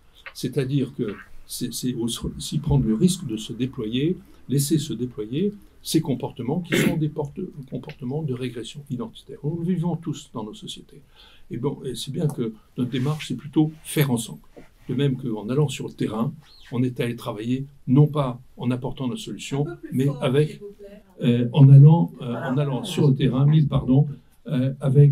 pour travailler avec les acteurs du pluralisme sur le terrain, avec les organisations de la société civile. Donc, les démocraties doivent avoir trouvé une approche plus dynamique de la gestion, de la maîtrise de l'information et de la lutte contre les discours de haine, contre toutes les formes de détournement. Alors, on a une faiblesse, et qui est une force. Puisqu'on est en débat, personne n'est le détenteur de la vérité. Et là, c'est savoir maîtriser cette formule ancienne de Kessler qui disait « Nous défendons des demi-vérités face aux mensonges ». On ne peut pas dire qu'on défend la vérité. Nous ne sommes pas détenteurs. Mais une demi-vérité, c'est bien mieux que le mensonge. Et c'est ça la force des démocraties. C'est d'accepter qu'on soit, on porte une demi-vérité, et en face, ce qu'on a, l'ennemi absolu, c'est le mensonge. Et donc, on voit bien, en sens inverse, comment les États autoritaires, eux, font du mensonge un système. Et ils le maximisent. Ils en font un outil, ils en font une arme qui, précisément, est la menace majeure à laquelle nous sommes maintenant confrontés. La négociation, j'ai vécu ça pendant les 7 ans de la guerre du Donbass, c'est une arme, devient une arme dans une guerre hybride. La guerre est déjà là, on fait semblant de dire que ce n'est pas la guerre que l'on mène, mais elle est là, et du coup la négociation appuie les objectifs implicites d'une guerre masquée. Mais on est dans le conflit, on n'est pas vraiment dans la négociation. Et donc, on a à ce moment-là une requalification complète des faits qui enclenche en réalité une guerre de l'information. Alors, les pays fragilisés, eux, ils sont la cible directe et ils se font complètement manipuler. La chute de ces régimes du Sahel, ça s'est fait par les réseaux sociaux et par l'impact de l'image. Les mots ne sont même plus nécessaires. Une image symbolique suffit. Et donc, je dirais que les réseaux sociaux sont encore plus efficaces dans des pays fragiles. Ça se développe comme un feu de brousse. Et ça s'est passé avec la chute successive de tous ces régimes qui pourtant essayaient d'être démocratiques. Donc, 2 instruments qu'on a essayé de développer. D'une part, le baromètre, ce que nous appelons le baromètre pluraliste des cultures et des religions. Pardon, Seigneur, il faut faire. J'essayais d'être discret. Non, mais comme on avait décidé de vous garder une place au centre et qu'on ne pouvait que vous entourer, voilà, tout est en place. Je termine. D'une part, le baromètre, outil d'aide à la décision, dans lequel nous essayons d'aborder la situation du pluralisme sous 3 angles. Un angle global, politique, organisation, à partir de la norme, du critère juridique, la citoyenneté, les tribunaux, les décisions des tribunaux. Les lois disent une chose, les tribunaux peuvent en décider autrement. L'héritage soi-disant égal entre hommes et femmes dans le monde musulman, même s'il est fixé en droit, les jugements ne portent pas les mêmes conclusions. La dimension sociale, c'est-à-dire les relations, et enfin la dimension personnelle, la perception et le sentiment de son identité. Tout ça avec 22 critères que nous avons mis en place en préparant au Mali, au Liban et en France même, de façon à avoir des approches très variées et que nous avons déjà commencé à mettre en place avec une première expérience au Liban. On fait un rapport de 160 pages, et une expérience à Roubaix, dans le quartier le plus difficile de Roubaix, à la demande du Secours catholique. Nous présentons cela lundi prochain, 25 novembre, à 18h, au Secours catholique, 108 rue du Bac, Consul de Didier. Et le deuxième projet, je termine avec cela, c'est le projet Montaigne, parce qu'en travaillant avec nos jeunes étudiants, on s'est aperçu qu'ils avaient encore besoin d'affiner leur perception, d'affiner leur présentation de leurs rapports, de leurs études, de leurs bulletins de veille. Et on s'est dit que la meilleure école, c'était la littérature. Et que s'il y avait un maître dans la compréhension des conflits, des drames de son époque, et dans la finesse de l'analyse et l'expression, Montaigne était une belle référence. Et donc, à partir de ce moment-là, on a essayé de mettre en place dans des lycées des cercles de lecture pour apprendre la complexité des situations qui vont commander la vie de ces jeunes gens, leur rapport avec la question de l'identité, leur compréhension des sentiments profonds et des confrontations possibles, des désaccords, des divergences et la maîtrise des discours de haine. Et nous avons l'idée d'élargir cette expérience, puisqu'elle est maintenant assurée, établie, prometteuse, vers d'autres lycées, lycées privés plus accueillants jusqu'à maintenant, mais nous sommes en rapport avec l'Association des professeurs d'histoire et de géographie et donc l'enseignement public, avec le ministère de l'Éducation nationale, et en allant vers des sujets aux besoins difficiles. 2 projets, et je termine par là. L'un sur la mémoire de la guerre d'Algérie, que nous allons aborder, avec le soutien de la fédération, de la Fondation pour la mémoire de la guerre d'Algérie et des combats de Tunisie au Maroc, et l'autre part, Jérusalem, avec Vincent Lemire, avec un projet que nous appelons 1001 visages de Jérusalem. Voilà ce que j'ai essayé de dire. Pardon, j'étais un peu trop long, mais je vois 2 conclusions. D'une part, la difficulté pour toutes les organisations publiques et de la société civile, parce que les ONG sont aussi désemparées que les États devant ces situations-là. C'est pas pour rien que dans le plus pauvre des quartiers de Roubaix, le Secours catholique nous a dit on n'a que des accueillants plein de bonne volonté et disponibles, et pourtant ça va mal. Et donc on essaie de travailler avec eux, aussi bien que le problème, la situation au Liban, avec des partenaires sur place. On a arrêté au Mali à cause du putsch, évidemment. Mais ce qu'on peut en retenir, en tout cas, c'est qu'il faut une démarche ascendante. On a trop vu les choses du haut vers le bas. La leçon que, je crois, nous avons apprise, c'est de partir du bas, parce que c'est là qu'on travaille avec les acteurs de terrain et qu'on voit les sentiments profonds des communautés. Et je termine avec le dernier mot, c'est la dimension de l'intériorité. Et je parlais de culture et de religion, c'est plus large, même si l'enjeu religieux est là. C'est que dans ce traitement trop sociologique, ou cette lecture trop étroite du journalisme événementiel, ou du journalisme spectacle, le sentiment profond et la parole des victimes que nous avons essayé de mettre en avant, notamment en RCA quand en pleine crise, eh bien, au fond, cela montre bien qu'on doit dépasser une lecture, je dirais, sociologique, transactionnelle, de la culture du dialogue. Il en faut. Nous essayons de créer des sessions de dialogue, mais à la fin des fins, l'écoute de la personne, de son identité, de sa perception de lui-même et de son rapport avec la société est fondamentale. Voilà, merci pour votre patience et pardon d'avoir été trop long. Merci beaucoup. Je suis un peu d'abord confus de mon retard, oui, merci. Et je me sens très humble d'intervenir après monsieur l'ambassadeur Morel, qui est beaucoup plus spécialiste que moi de toutes ces questions. Voilà, moi je suis un prêtre de Paris, hein. J'étais curé de paroisse, j'ai même été au milieu de lycée dans l'enseignement public, avec de magnifiques collaborateurs, voilà. Donc je ne suis pas ni un diplomate, ni un expert en géopolitique, je partage simplement comment moi, prêtre, je vis les situations dans lesquelles nous nous trouvons avec les chrétiens d'Orient. D'abord, il faut arrêter de dire que les chrétiens d'Orient sont persécutés. Enfin, je laisse l'ambiguïté auprès des donateurs parce que ça les stimule. Mais enfin, il y a parfois des persécutions. Daesh, c'était une persécution.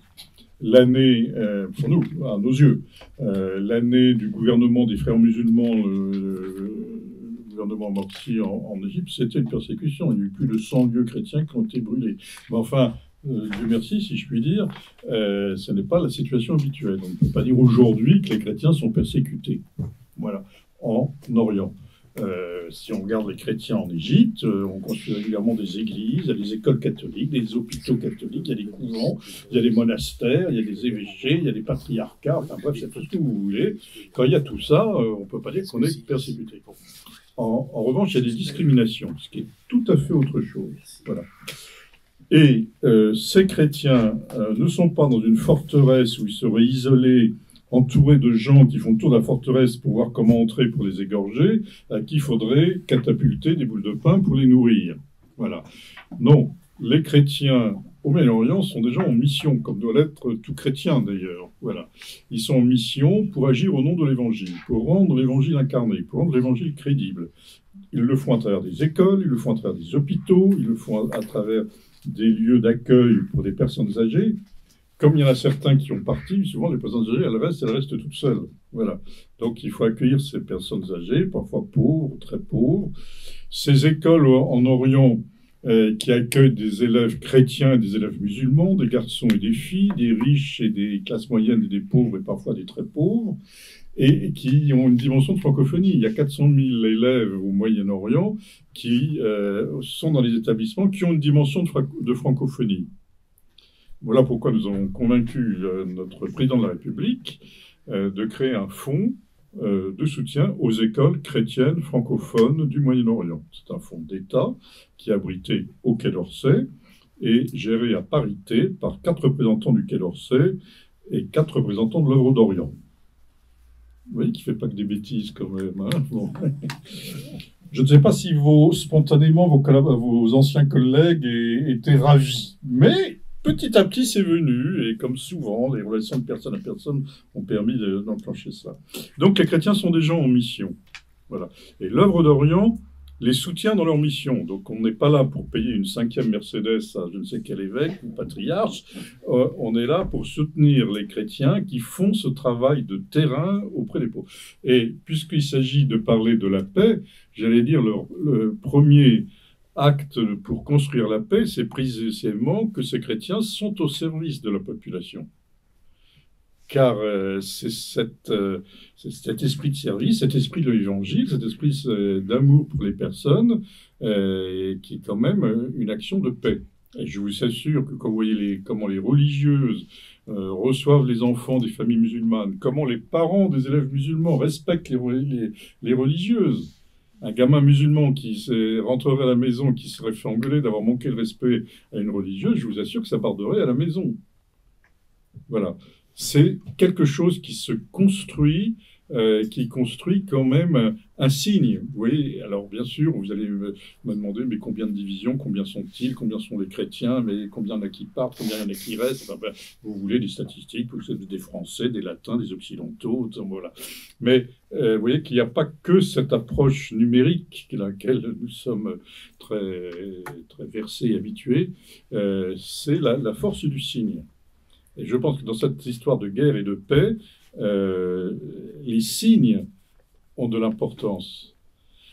Par exemple, en Irak, on peut se dire les chrétiens ne sont pas très nombreux, ils sont peut-être 300 000, 400 000, on n'en sait rien, puisqu'il n'y a pas de bel instrument statistique pour nous le dire, mais à la limite, on s'en fiche un peu. La question, c'est de savoir si la voix du patriarche à Bagdad, qui se bat pour la pleine citoyenneté pour la population dans son ensemble, c'est une voix juste, ce qu'elle dit est pertinente, ça rejoint l'attente des peuples, ou pas. Après ça, qu'il soit 300 000, 400 000 ou 500 000, ça n'a pas une importance considérable. Donc, je pense que ce sont des mondes où il y a besoin de signes de paix, de signes d'espérance. Alors, ces mondes, je les décris rapidement pour ceux qui sont en crise. Il y a quand même quelques pays qui ne sont pas en crise tout de même. Mais c'est vrai qu'à l'œuvre d'Orient, nous sommes confrontés à 7 crises simultanées, ce qui ne nous est jamais arrivé depuis la Seconde Guerre mondiale. Donc, c'est l'Ukraine, que nous aidons depuis un siècle. Hein, je veux dire, c'est pas nouveau, mais les gens ne savaient pas parce qu'ils pensent qu'on est simplement sur le Moyen-Orient. L'Ukraine, notamment l'église gréco-catholique ukrainienne, dont nous venons de recevoir pendant une semaine le responsable, l'archevêque majeur. C'est une église qui a été persécutée, qui restait dans la clandestinité jusqu'en 1991, ce qui est très tard. La plupart des évêques, presque tous les évêques, sauf un, leur archevêque majeur que Paul VI a réussi à extirper de sa prison, ont été assassinés. Beaucoup de prêtres aussi, elle a été clandestine. Et quand, enfin, parce que l'Union soviétique était tombée, cette église a pu sortir de la clandestinité, elle est sortie toute organisée.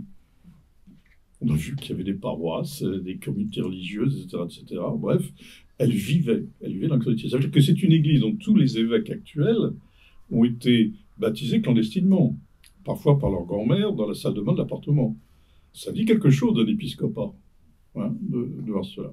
Donc il y a l'Ukraine, il y a la situation des Arméniens, de l'Arménie du Haut-Karabakh, où tout de même 120 000 Arméniens ont été chassés par l'Azerbaïdjan, de ce peuple qui a subi des massacres tout au long du XIXe siècle, puis le génocide de 1915, comme vous le savez. On pouvait penser qu'ils avaient le droit de vivre en paix. Bon, non, 500 000 ont été chassés. Les dirigeants sont dans les prisons en Azerbaïdjan, à Bakou, à 350 mètres de là où se tient la COP.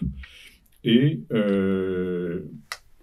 la rue principale de Stepanakert, la capitale du Haut-Karabakh, a été rebaptisée rue Enver Pacha, c'est-à-dire l'un des 3 organisateurs du génocide de 1915. Voilà. Ensuite, il y a le Liban. Vous en entendrez parler tous les jours. Ce pays qui est très important parce que c'est le pays qui montre que les chrétiens, les sunnites, les chiites et les druzes peuvent vivre ensemble. Je ne dis pas qu'ils peuvent vivre ensemble facilement, mais pas plus que les Parisiens, les Marseillais ou les je ne sais pas quoi. Mais malgré tout, ils vivaient ensemble. Voilà. Et donc, si cela échoue, si le Liban éclate, comme ça peut arriver, j'en sais rien, vous voyez que c'est un contre-message donné dans cette région, ça veut dire que se vivre ensemble n'est pas possible. La Syrie, c'est une désolation. Nous avons, au terme de 10 ans de guerre, où on a dit qu'on était les amis du peuple syrien pour manifester notre amitié, on a pris des sanctions économiques, les États-Unis et l'Union européenne, qui mettent cette population complètement à genoux. Les Syriens disent nous souffrons davantage des sanctions que nous avons souffert de la guerre proprement dite. Bien. En Irak, comme la seconde intervention occidentale a détruit l'État et l'armée irakiens, eh bien, il y a des bandes d'Irakiens chiites proches de l'Iran qui sillonnent le pays et qui remplissent d'angoisse la population, d'autant que souvent ils veulent prendre les terres des chrétiens, mais il n'y a pas que les chrétiens. Hein. Comme vous savez, il y a plusieurs minorités en Irak, donc ils terrorisent cette population dans le but de prendre la place. Voilà, tout simplement, notamment dans le nord de l'Irak, qui était peu peuplé de chiites. Ensuite, nous arrivons à l'Éthiopie, donc une terre où il y a des chrétiens d'Orient, pas que, mais il y a différentes ethnies en Éthiopie qui se font la guerre et ça engendre des famines. La guerre au Tigré, en Éthiopie, a peut-être fait 400 000, 500 000 morts. C'est pas rien. Voilà, dans l'indifférence à peu près générale, et encore plus générale par rapport à l'Érythrée, dont personne ne parle, mais qui est un régime qui n'est même plus une tyrannie, c'est ubuesque, l'Érythrée. Voilà. Et enfin, Israël-Gaza, où il est très difficile de dire quoi que ce soit, parce que toute parole n'est pas entendue, mais le silence est interprété. Vous avez dit ça, mais vous n'avez pas voulu dire ça. Donc, c'est parce que... Voilà, je vous donne un exemple. Le soir du 7 octobre, nous avons fait un communiqué à l'œuvre d'Orient. L'œuvre d'Orient condamne l'action criminelle et terroriste du Hamas. Bon, c'est pas si évident que ça pour l'œuvre d'Orient de le faire, parce que la plupart des chrétiens sont palestiniens, dans ce pays qu'on nous disait non. C'était pas si évident, mais on a fait ça parce qu'on pensait devoir le faire, et que je suis allé me coucher en disant, bon, ben, on a fait le job. Le lendemain matin, on m'appelle, mais vous n'avez pas dit dans votre communiqué que les victimes étaient des juifs. Je dis, ben non, c'est vrai que je pensais à le dire, ça me semblait évident. D'abord, c'est pas vrai à 100%, il y avait quand même quelques bédouins qui ont été tués, mais enfin, on ne l'a pas dit, parce que pour nous, ça semblait évident. Non, non, vous ne l'avez pas dit, parce que vous ne voulez pas le dire. Voilà. Vous voyez, toute parole, c'est très impressionnant, les paroles ne sont plus entendues pour ce qu'elles veulent dire, mais on interprète le silence qui est autour de la parole pour mieux contredire la personne qui a voulu parler. Et donc, je suis impressionné, n'ayant pas l'expérience d'un grand diplomate, de voir combien il y a des situations où la parole est impossible. Vous savez que parfois, je pense à Jésus qui écrivait sur le sable, quand on lui demandait s'il fallait lapider la femme adultère. Alors, depuis 2000 ans, les théologiens se demandent ce qu'il pouvait bien faire sur le sable, mais il ne répond pas parce qu'il ne peut pas répondre, parce que toute parole aurait été piégée et retournée contre lui. Voilà. Il y a des moments où il faut accepter le silence. Et devant ces situations de guerre, c'est pas simple d'être dans un certain silence. Parce que le silence est peut-être parfois ce qui permet aux gens de se remettre devant eux-mêmes et de réfléchir à leurs propres paroles. Alors, ceci posé, moi je vous partage tout simplement, moi, je ne sais plus à quelle heure j'ai commencé, alors je ne sais plus combien de temps j'ai. J'ai 5 minutes. J'ai 5 minutes, très bien. Bon, il est dur avec moi. Hein. Bon. Alors, 5 minutes, très bien. Alors, je vous partage 8 réflexions. Non, mais je ne vais pas faire la réflexion, rassurez-vous, mon père, mais j'en fais le titre, parce que ce n'est pas des réflexions spécialement originales. Et donc, je vous les partage. Le premier point, je suis impressionné de voir le peu de gens qui essayent de comprendre les choses par eux-mêmes. Voilà. Comprendre, quand il y a une guerre, comprendre la guerre, d'où elle vient. Essayer de réfléchir. Alors, en Orient, je suis un peu habitué, hein, les patriarches ne cessent de raconter des trucs sans jamais les vérifier, mais enfin, bon, c'est nos amis d'Orient. Et je constate que même chez nous, en France, je suis un peu inquiet de voir la perte du désir d'aller au sourd de l'information, de comprendre, de mettre en question, de critiquer, de comparer, d'écouter des points de vue différents, d'être capable d'échanger avec des gens qui pensent autrement. Là, je trouve qu'il y a une espèce de recul que je trouve inquiétant. Alors, il y aurait beaucoup de choses à dire là-dedans, hein. C'est ma première réflexion. Deuxième réflexion, c'est un peu dans le désordre. Hein. Et je vous partage moi, ce que j'ai en tête quand je vois toutes ces guerres en 4 minutes 30 maintenant. Hein. Je suis impressionné de ce que les peuples, au fond, quand on voit les gens, quand on rencontre les gens, quand on les écoute, encore faut-il les écouter, en fait, les gens ne veulent pas la guerre. La plupart des gens ne veulent pas la guerre. Ils savent que la guerre, c'est atroce. Peu de gens ont envie d'aller en guerre.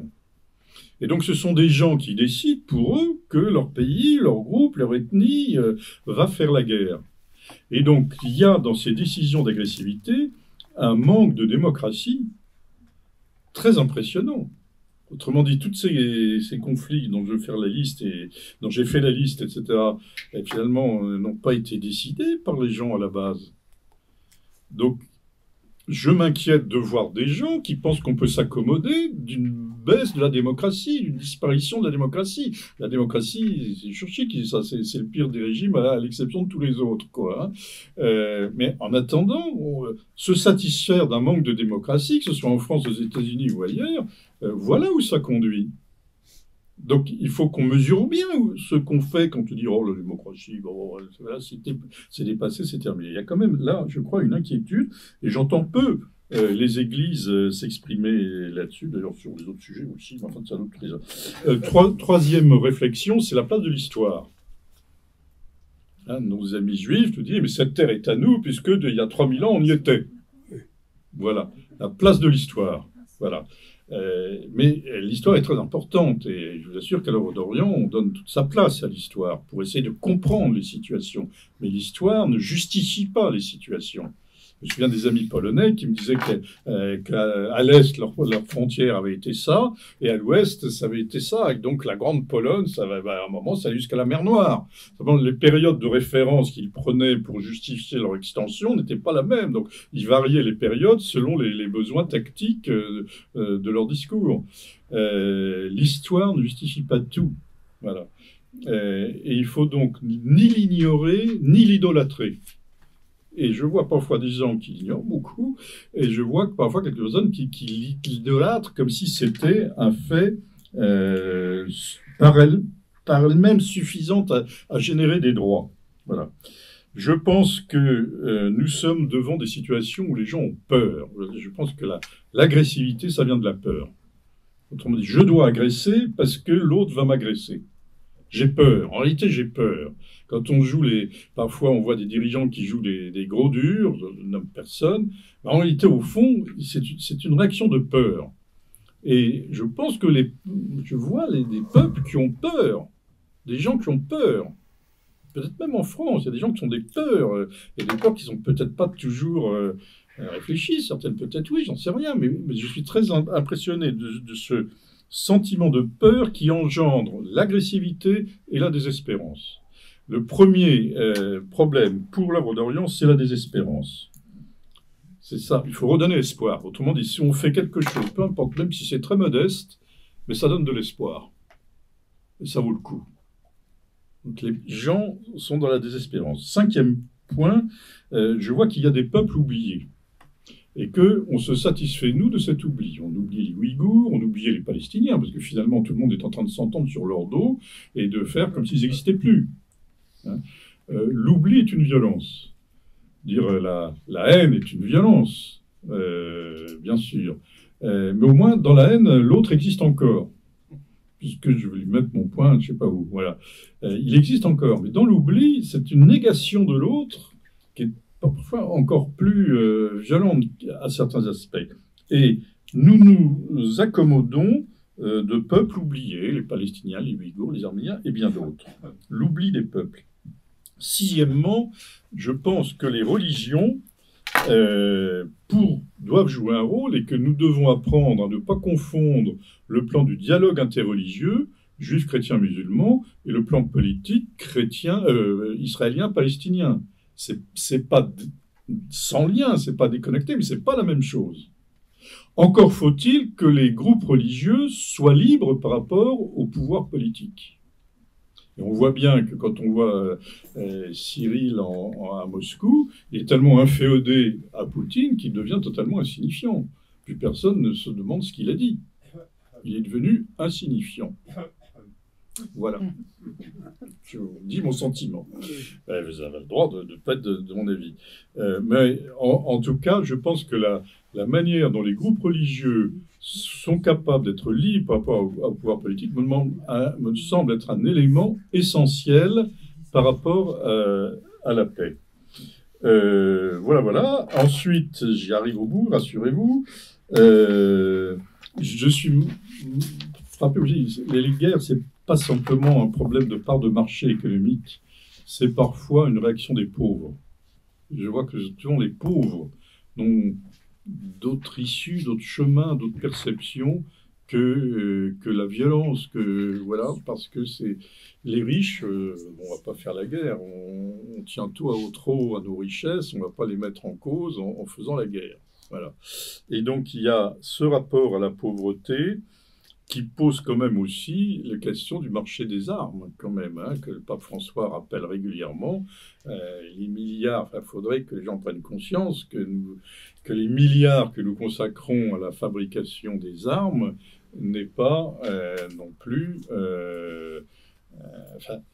servirait tout de même mieux au développement des hommes et des femmes. Voilà.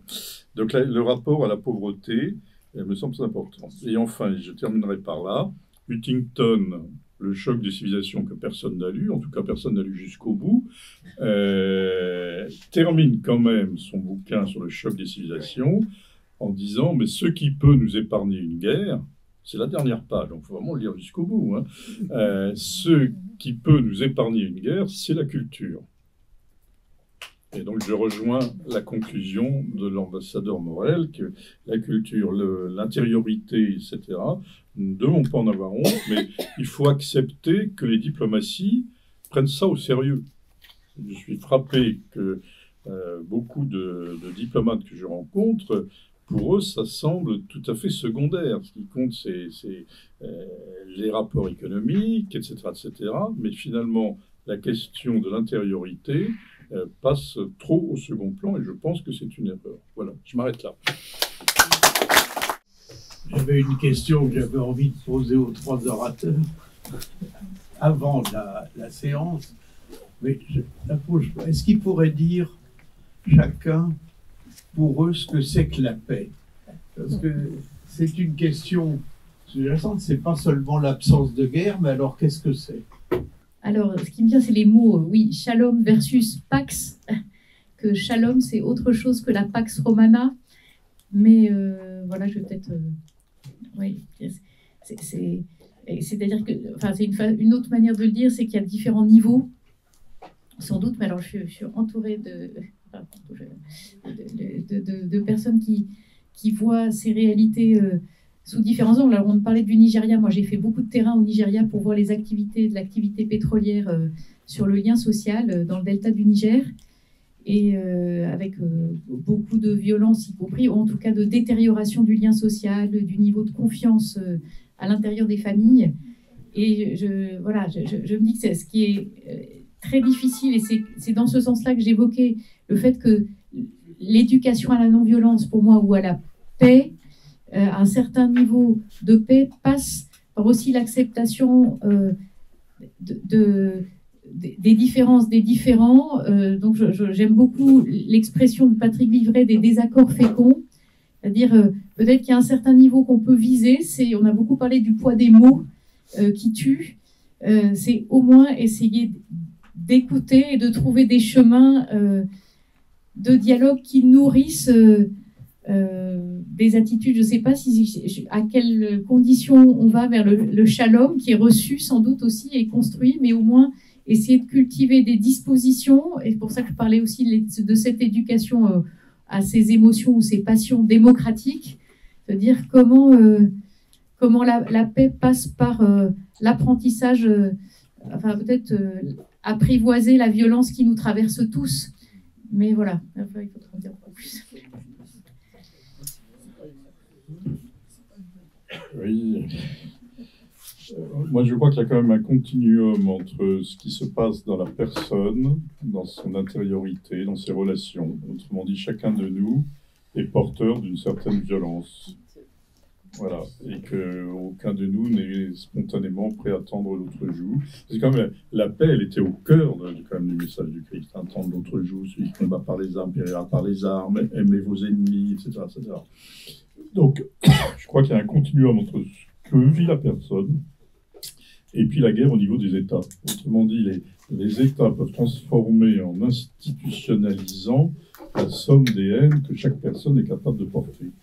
Et donc, la paix, c'est vraiment le fait d'accepter l'autre comme il est. Voilà. Et de ne pas être une menace pour l'autre, de ne pas voir l'autre une menace pour nous, mais de voir les richesses qu'il porte. Voilà. Moi, je crois que c'est ça dont nous avons besoin. Et ouais. De mon point de vue, de l'Observatoire Pharos, je répondrais que la paix, c'est l'acceptation, effectivement, je rejoins M. Goldnich, de la diversité à laquelle nous sommes de plus en plus voués. C'est-à-dire que s'il faut rechercher une harmonie, cette harmonie ne sera pas l'uniformité, elle sera une diversité croissante. J'ajouterai quand même que, en tout cas pour un diplomate, ça n'est pas l'absence, on peut dire c'est l'absence de guerre. On a fait son travail, il n'y a plus de guerre, donc c'est déjà une certaine forme de paix. Alors qu'on sait très bien que après le conflit, il y a le post-conflit, et souvent le conflit continue dans le post-conflit. Donc, ce sont des affaires longues, mais je dirais, et par l'organisation, ça ne suffit pas. Et vraiment, ce que j'ai pu vivre dans ces situations de crise comme diplomate et depuis, je crois qu'on accède à un niveau supérieur où on commence à comprendre la paix quand on entre dans la douleur de l'autre. C'est comprendre la douleur de l'autre. Là, on se rapproche de ce qu'est vraiment la paix, quand on est en situation de conflit. Et il m'est arrivé de vivre certains moments comme cela, et bon, je dois dire que j'ai retrouvé ça de façon admirable dans Ricoeur, Mémoire, Histoire, Oubli, Oubli et Pardon. Tout est dit avec une phrase qu'il met à la fin: tu vaux mieux que tes actes. Et être capable de dire tu vaux mieux que tes actes n'a de sens que si l'on se dit d'abord à soi-même tu vaux mieux que tes actes. Et je rejoins ce combat contre sa propre violence pour là entrevoir la paix. Et vous évoquiez le message chrétien.